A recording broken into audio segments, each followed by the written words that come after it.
Show Me the Shift podcast with Coach Lenora. Certified life coach, HR certified professional, international best-selling author, and creator of the Victorious Movement.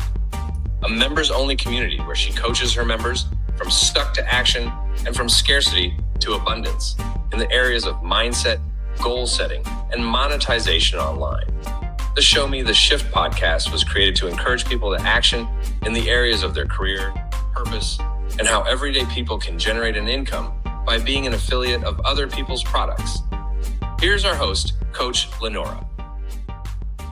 Hello, everyone. Welcome to the first interview for Show Me the Shift podcast. I'm so excited. And today I have as my honored guest, because of the fact that I'm so honored to have her as my very first guest of the podcast, and I've known her for years and years and years. It's Lori Whitmore. And so Lori, just to give you a little bit of background about her, she is also known as the Tea Lady. She is the founder and master tea blender of Savory Blends Tea Company based in Richmond, Virginia.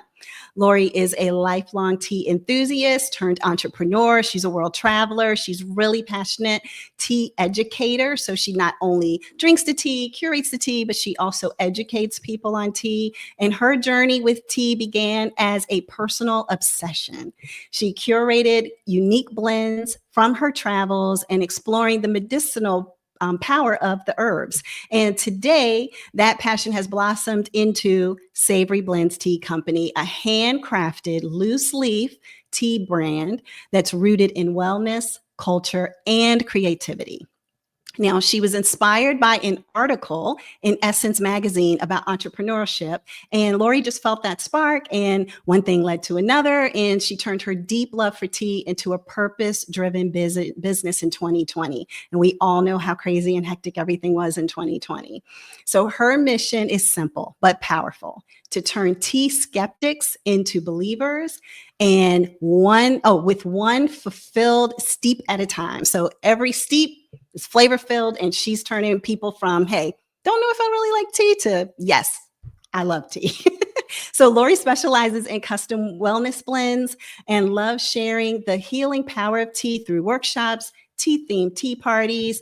She also does community events and tea catering experiences. Her work has been featured in the Richmond Times-Dispatch, Your View 757, Style Weekly, and she's very proud to be a 2024 FedEx and Comcast Rise Award recipient. So doing all the things. She is just amazing. So many amazing accomplishments. So without further ado, I am going to bring to the stage my dear friend, Lori Whitmore. How are you? Yay. Thank you so much for having me. I'm excited to be here. So thank you. I'm so excited to have you here as my first guest. You know, it's one of those things that, I mean, your journey inspired me, because I remember when you stepped away in 2020 and you were like, I was like, where are you going? Because, you know, usually when people leave corporate America, it's like, well, where are you going? And you're like waiting to hear what company they're going to. And she was like, I'm going to work for myself. I'm going to be an entrepreneur. And I was like, wait, people can do that? Like, people just, I mean, you know that people do it, of course, and it was always a dream of my own, but just knowing that, wow, she just took that leap. She took that step on faith and went ahead and made it happen. And not only made it happen, but you're thriving. You're so successful. You're just getting awards and accomplishments and everything. So congratulations to you. Thank you. Thank you. And once again, congratulations to you for taking that leap. I know it wasn't easy. It is not an easy leap. It is definitely it feels like a roller coaster ride sometimes, but it has been so fun and so worth it. And I'm so glad that I did it. So yeah. So what I want to do is start off with a question for you. Is, can you take us back to a moment when you realized, like, look, this 9-to-5 life really isn't working for me?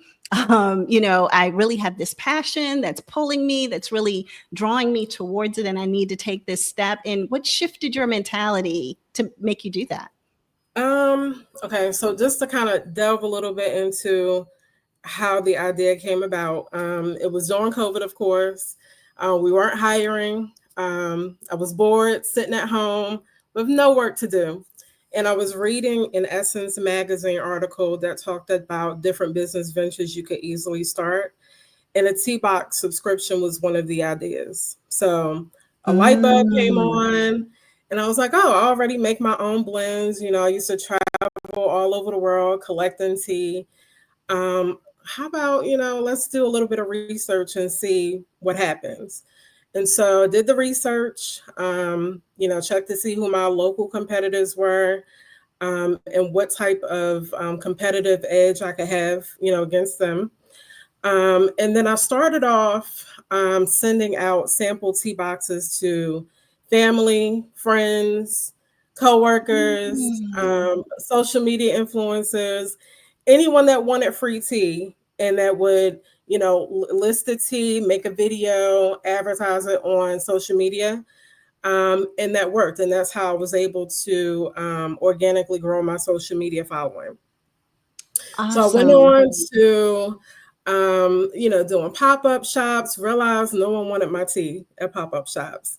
Oh, My target audience wasn't there. So I went on to do just about all of the farmers markets in Richmond. So if you are a farmers market kind of person, you've probably seen me a time or two over the years. And then that's when I realized that's where my people were. Um, mm. and I had a good friend that was working with me the first couple of years, and we literally worked, 3 to 4 events a week.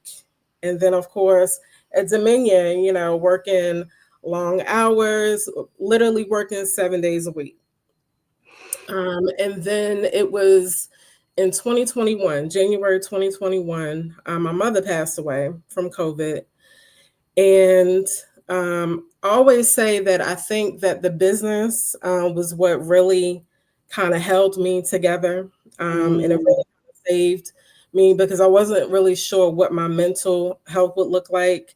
I took care of my mother since I was 15. She was my rollie. We were very close. And so I knew that eventually, and it wasn't until the second year that her passing, really started to affect me. Um, Mm. and so it was, trying to run the business, working Dominion all these long hours. And it was so bad that I worked from home. So most people would think that it would be, pretty easy, but I realized that it wasn't. And so it wasn't until maybe June of that year that I said, something has to give. Like what I'm doing is not sustainable. You cannot work 7 days a week long term. It was okay for that first year and a half. But I realized that everything in my life was imbalanced. I had no work life balance at all. And so, I was working from home and I was still complaining. And my partner said, look, if you want to quit your job, do it. I'll support you. And then that was the reassurance that I needed that, Mhm. something has to give. I remember being really apprehensive, really nervous, and afraid of what if this doesn't work? What am I going to do? I don't have a backup plan. I don't want to leave, one crazy, stressed out situation to go to the next. What happens if the business doesn't do well? And then the other part of my brain said, well, what if it does? You know, what if it works out? You don't know until 100%. you try. So I started off, looking up women who had, taken a long sabbatical or who had made that leap from, corporate America to just working for themselves. I went to YouTube University. Don't we all? Yes, and I would look up videos almost every day, and that kind of helped give me the courage that I needed to finally say, you know what, this is what we're gonna do. Um, and then I said, well, you know what, I also need another stream of income, so it can't just be, from sales. What else Mhm. do? How am I gonna pay for my personal bills? So came up with a crazy idea to buy another property. We needed something larger. So, okay, well, let's turn the condo into a rental property. And that's going to generate income for years to come. And so that was it. It was, part of it was my mother passing away, realizing that, I just wanted different for myself. I Mhm. wanted to be able to, create my own story, create my own life, my own schedule, which I'm so happy to do now. And just knowing that, okay, this is it. I can't work 7 days a week. Something has to give. Mhm.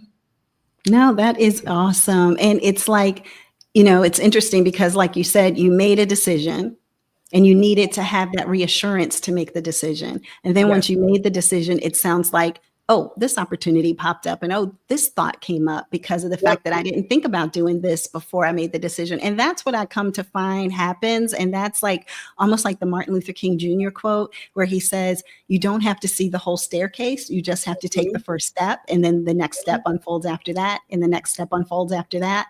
So it's almost like that's how it works. Like people are always waiting for the perfect thing to happen, the perfect situation. And the situations unfold as you take the first step. So Exactly. that sounds Exactly. like it. I mean, that definitely has been my experience even as well. And I haven't even been in this, situation as long, but I was like, oh, I didn't even think about that. But now that I've done this new idea pops up. And so, yeah. So for anybody out there who's thinking about making the shift, again, it's show me the shift. So if you're thinking Yes. about making the shift, just know everything's not going to look like it's in full alignment right before you make the shift. You have the free will to be able to make that decision for yourself. And once you do, just trust that everything will work itself out and unfold as needed. So, but no, thank you for Absolutely. And that. I would also like to add that I had a vendor friend. Shout out to Juan with my empanadas.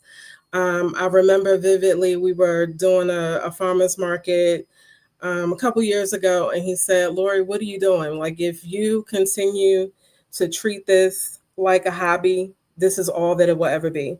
Mm-hmm. So at some point, you're going to have to make the leap. You're going to have to make the jump. Once you get really serious about it, and once you get tired of, not having that balance that you need in your life, you're going to make that jump.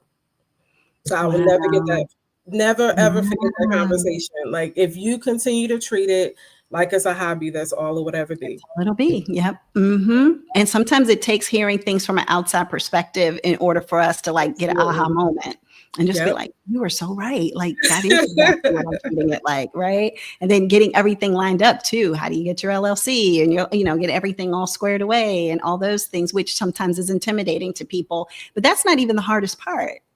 It's so No, funny. It's like that's not even no. the hardest part. Yeah, exactly. Crazy. Okay.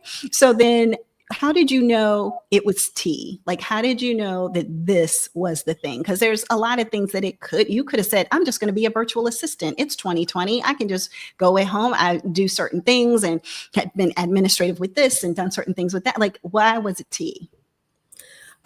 So I've always had an entrepreneurial spirit. So I've tried other things in the past and Okay. it didn't stick. So I've sold jewelry in the past. I've sold, handbags. I used to go to New York and purchase, everything wholesale and resell it. And it was just a side hobby.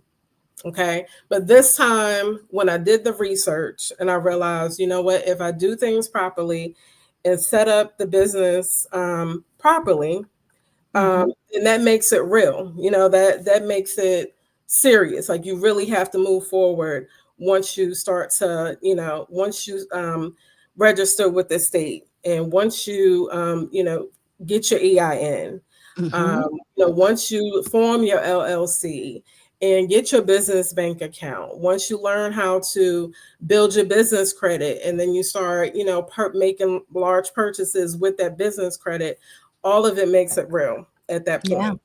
Yeah. Whereas before, I didn't do any of that. It was a thing where I just wanted to, make extra money. And because I didn't have any systems in place, There was no strategy in place. It failed. It didn't succeed. But this time around, it was simply knowing that, okay, this is something that I'm already passionate about. I drink Mhm. tea every single day. I make my own blends. Why not see if, people are actually going to buy into the idea?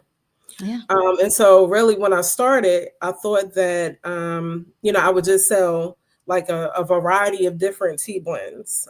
So I Okay. realized that was one of the things that a lot of local makers didn't offer. They would have maybe three or four Oh. blends, or they may have only specialized in herbal blends, but I wanted to have a variety of actual tea and the herbal blends. So you have your caffeinated, your decaffeinated blends. And I wanted it to be like a one-stop shop. So you can get a variety of different teas, and then you can also purchase your tea accessories from me instead of just buying the tea from me and then going to, Amazon or Walmart to get your tea infuser, going to Target to get your teapot with the built-in infuser. So I wanted it to be a one-stop shop. And that's pretty much what it's been for the last 5 years. But in 2022, so after I made that shift, I said, oh my gosh, the economy took a turn for the worse, and people simply weren't buying as much tea. And so I said, what am I going to do now? I just Mhm. quit my full-time job. Yeah. Um, I'm not going back. Yeah. Um, what am I going to do? Because there's going to be times when it will be a roller coaster. You'll have a really profitable month, and in the next month, you're, questioning yourself, should I even be in business? What is going Mhm. on here? Mhm. Um, but I realized that I needed to pivot, and I needed to pivot very quickly. And another shout out to my girlfriend Rashida with Aladora Jewelry.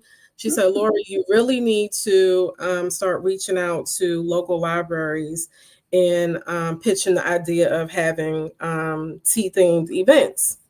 It's like, yeah, maybe, whatever. Because in the beginning, I thought that I was just going to sell tea and tea accessories. That's all I wanted to do. I had no interest in hosting tea parties or, hosting workshops. Didn't know what all came with that, how to do it, didn't know any of that. And then when that time came and I realized you have to do something other than just selling the tea in order to keep it going. Yeah. That is what really turned the business around. So it went from just it being a product based business to a product and service based business. And so no one else at the time was hosting tea making workshops, Oh, and it wow. just took off. So I Wow. sent out to all the libraries in Richmond, all the surrounding counties, Northern Virginia, and it stuck. And so a lot of Wow. libraries said, you know what, I saw that you hosted this event over here. Would you be, open to coming and hosting an event over here? And then all the requests for, oh, can you do a theme tea party? So we had a branch in Chesterfield that said, hey, we want an Alice in Wonderland adult themed tea party. Can you host it? Absolutely. And then And you had to figure out how to make it Alice in Wonderland. Like yes, what you do to curate an Alice in Wonderland themed tea yes, party. Right. yes. Wow. So So just do kind you of work with certain works. vendors? Do you just buy certain things yourself? Like, do they give you the money up front? Do you have to pay for it out of your pocket and then get reimbursed in the back? Like, is it a lot of fun work that goes into that, it feels like? It's a lot of challenging work. Yeah. But once you're in the thick of it and I'm actually hosting it, that's where the fun comes in. Okay. Okay. So, Yeah. working with some of the local government entities, you have to wait for your money. So there's times when you have to front the money to Yeah. buy the food, the decorations, to curate it for exactly what they want it to be, Yeah. which can be a lot for a small business, Yeah. up front. And then for the private customers, they have to pay in advance. So that they have to pay a deposit, and then you pay the balance in full a couple of days before the actual event. Okay.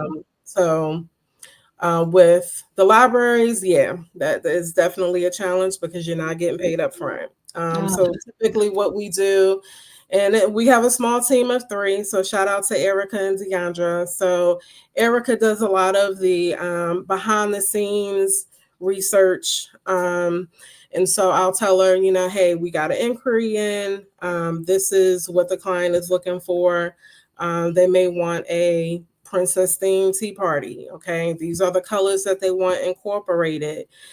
These are some of the elements that they want, whether it be live flowers or artificial. Maybe they want crowns or they want a balloon garland. And so when it started getting into like the real small details, we do have to outsource for some of those. So we work with Richmond Flower Truck.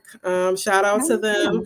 If we wanted live flowers, if we wanted a balloon garland, we would have to outsource for that. We've even had a client that said, hey, we want a gluten-free, grain-free menu.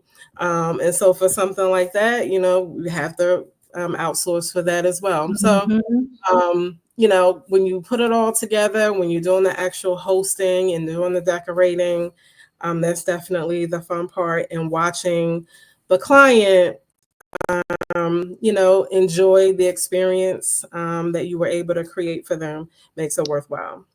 Oh, I love that. Yeah. And, mentioning systems, I think is really important too. When you said that word, because as a new entrepreneur, that's a word I've been hearing a lot as I'm doing my own YouTube university and training and things like that. But it's like, you got to have the right system. What's your payment processing system? Yep. What's your system in regards to how you're going to deliver something? Like with me, it's courses. So how am I delivering my courses? What system am I using for that versus me emailing like, here's your webinar for this week. Here's your webinar for this week. Here's what's your system? What is it going to drip out, or is it that people just show up? Like how does that work? So yeah, systems are really important. And I think a lot of times if people don't have the proper systems, it creates a lot more stress and it creates a lot more of running around like a chicken with your head cut off, because so many things can be automated now, especially with AI and all these wonderful tools that are out there. Like it's so much when it comes to that. But just knowing that you were the first, I don't know if anybody else had done it previously, like in the history of the city or whatever, but like to know that like, I'm just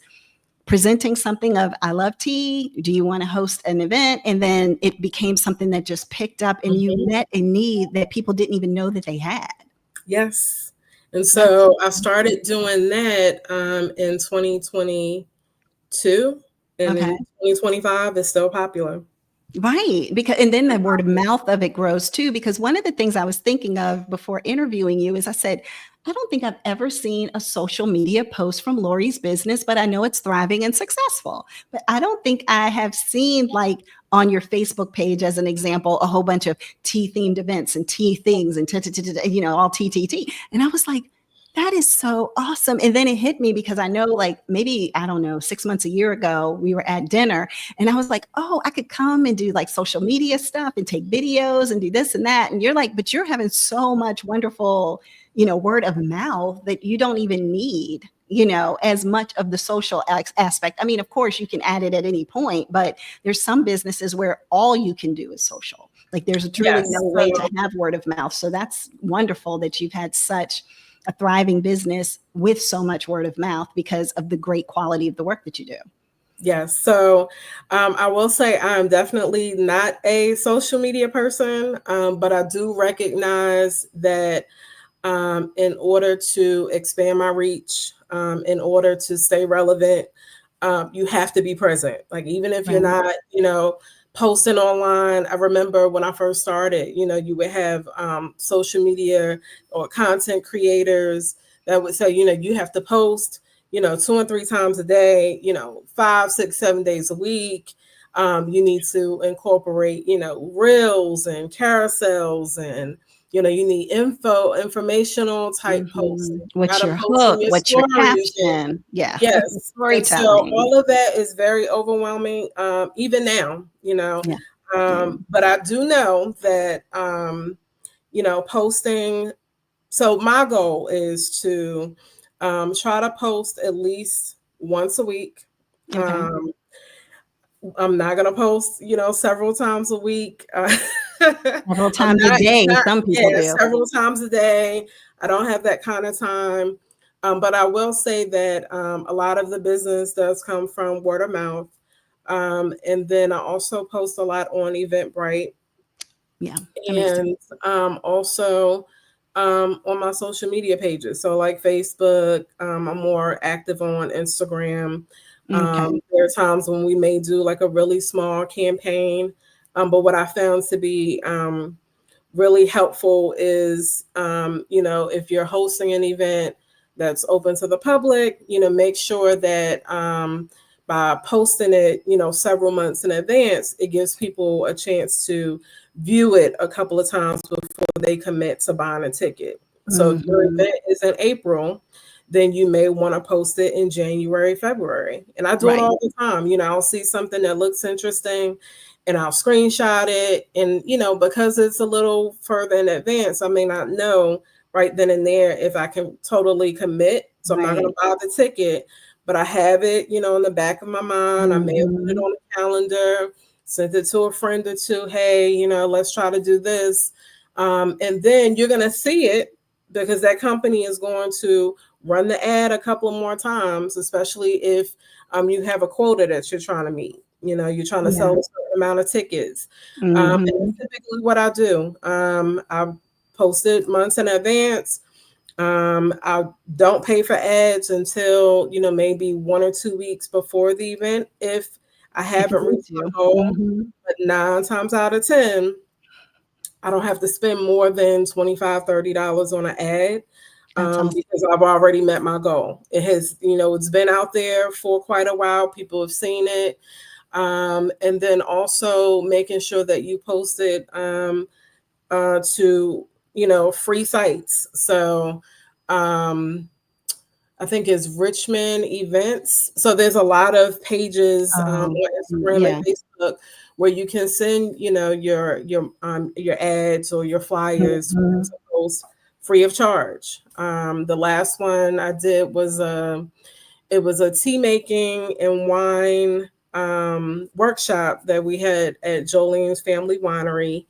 And I always host a spring and a fall version. And for the spring version, the goal was to exceed last year's attendee count, which was Okay. 41 last year.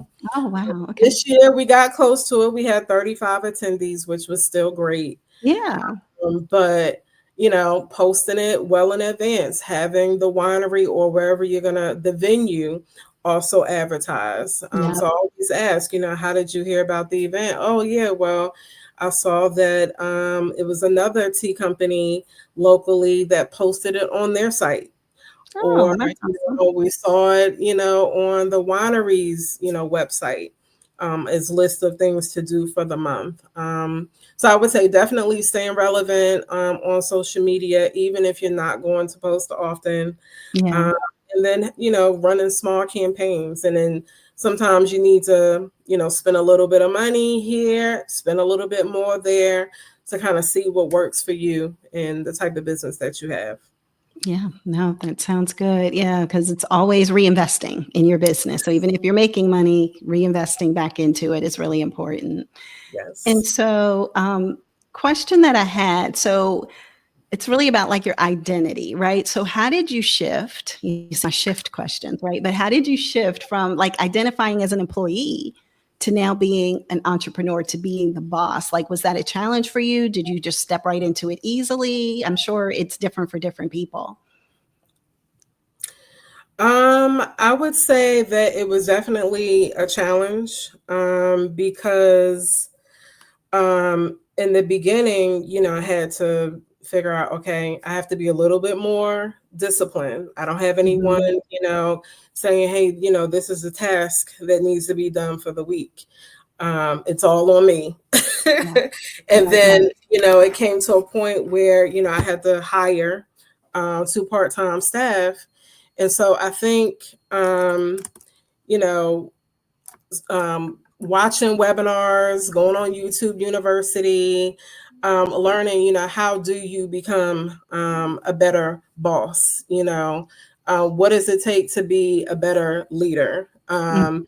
And then just always remembering that it's not just about you, it's a team. So Yeah. although, yes, I'm the face, the founder, but I won't get but so far with it just being me. Yep. I can't do it by myself. So yeah, Hmm.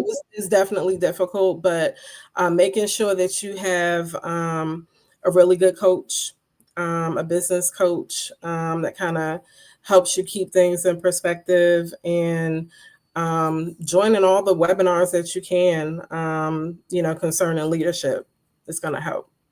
Yeah. No, that's great. That's so true because it's hard to wing it. It's hard to wing it.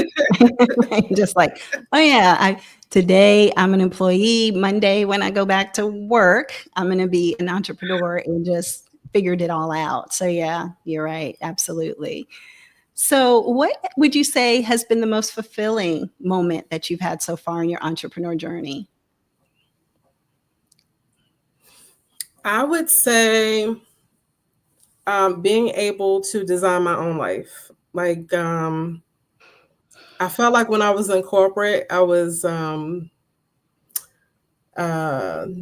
by chains.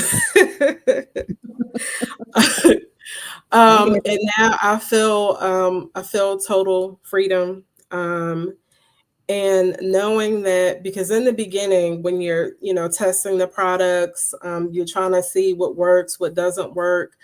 If customers like this product versus this product, does the product need to does this tea blend need to be altered a little bit?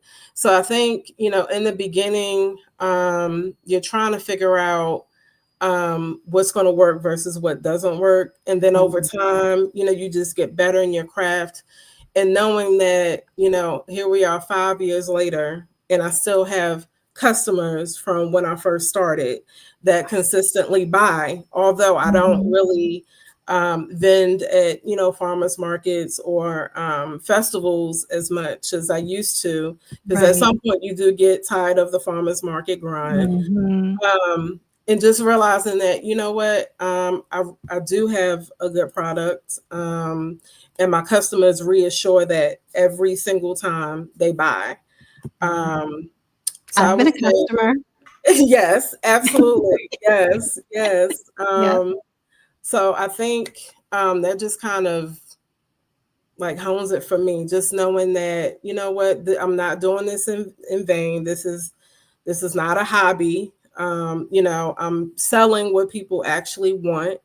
I'm giving people a tea experience that they're looking for, that they're not going to get anywhere else. Yes, yeah. Um, so yeah, that's the reassurance. It's funny that you say that because when I saw you with your loose leaf tea, I was like, what do I do with this? Like, what would I do with loose leaf?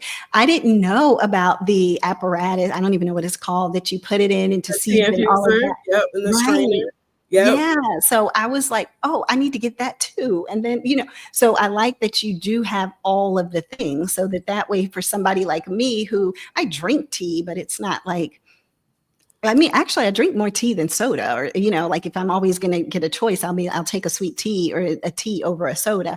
But it's like I never thought of, oh, I could steep my own tea, like not in the tea bag, but in Mhm. this. And then so it's like you are definitely educating people because that was the first time that I was like, oh, here I was thinking that I knew a little something, and I was like, what is this? Like, how do I do anything with this tea? Do I just boil it in the pan and then pour out the water? Like I was so confused at first, but Yeah, yeah. and that's really what I go over.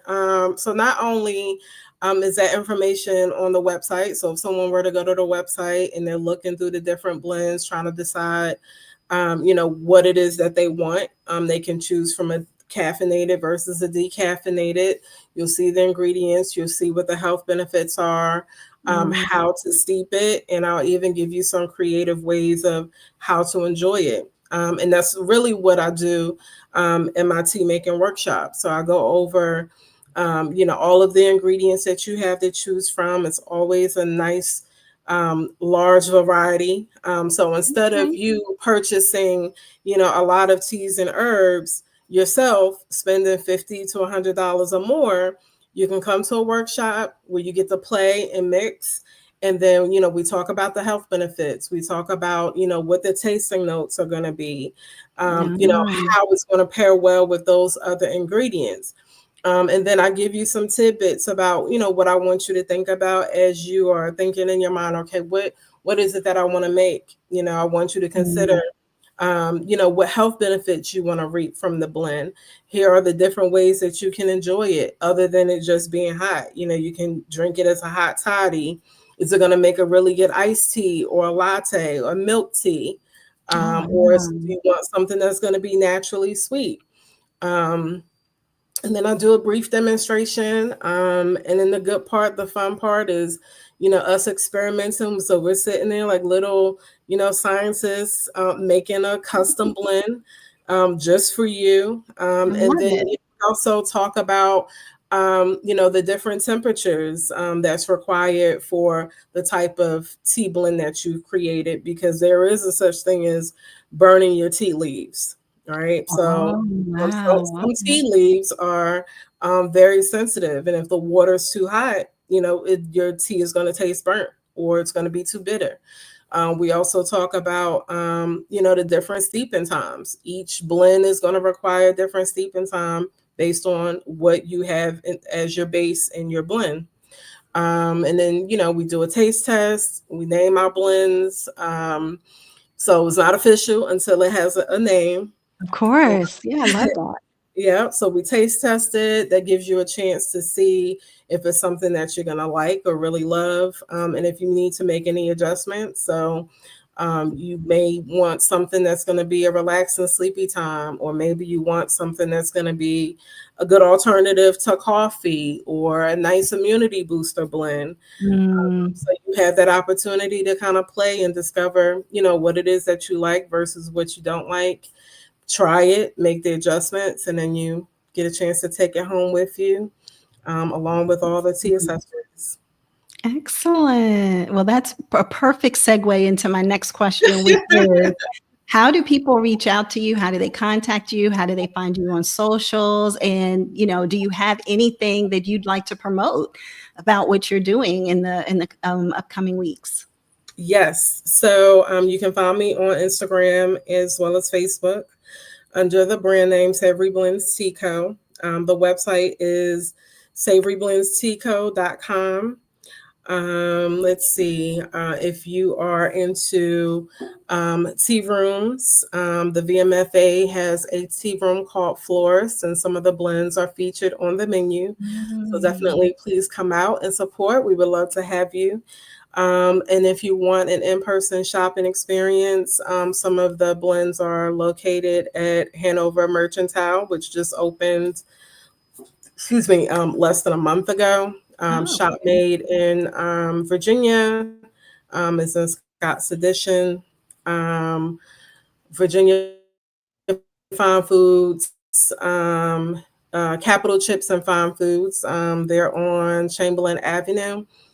They will have some of the blends as well. And then you can always, purchase online. We have a couple of events coming up. The local one would include, I think, is July 19th, which is a Saturday. And we are collabing with, we're actually helping the Richmond Flower Truck celebrate their 3-year anniversary. Oh, So it awesome. will be at, I want to say, if I hope I don't butcher that, I think it's Ash Creek Winery. Mm, So they're going to have a DJ. We're going to have wine. We're going to have tea, of course. And then you get a chance to purchase and participate in 4 different workshops. So you can purchase, 1, 2, 3, or all 4. So one that will be featured is a sound bath. I think that one is first. mm. And then you get a chance to make your own candle making workshop. Tea blending will be up third. And then if you want to make your own bouquet with Richmond Flower Truck, that would be the last one. Awesome. That sounds so fun. I hadn't even heard of that. Okay. Yes. So I saw the advertisement online on Facebook, and then it's also on my website as well. Okay. Excellent. Well, thank you so much, Lori, for taking time out of your weekend because you're a busy lady. So, to be my first guest on the Show Me the Shift podcast, I'm so excited that I got the opportunity. I mean, I learned so much, and I feel like I see you very frequently. We stay connected, and I'm just like, oh my gosh, I'm still learning so many things. So, but thank you so much for the opportunity to share with my guests and all of my, people who are listening to this newly developed podcast. And it will be something that you all can replay. It will be out on YouTube. It will be on Facebook. It will be on LinkedIn. So if you missed the live version of it, you coming in late, then just know you can actually listen to this replay. And eventually, I'm going to have all of these everywhere you can find podcasts from an Audible perspective. So you'll be able to get it on Spotify, Apple Music, all of that. That's in the coming. It's in the works. It probably will be in the next couple of weeks. So I'm really excited about that too. So Yay. Thank you, Lori. I appreciate you so much. And thank you everyone for, yes, absolutely. For everyone who participated today. I just appreciate you so much for listening in, hearing all the wonderful tidbits and wisdom from a person who went from employee to entrepreneur and has just thrived and done such a successful job with it. Take care, everybody, and we'll be back on the next Show Me the Shift. I have a Monday appointment with you all where we'll be talking about, I think Monday will be affiliate marketing. So a little bit about how I was able to step away when she talked about diversifying. You got to figure out how to do that. And so we'll talk about that on Monday, everybody. Take care and we'll talk soon. Bye. Thank you.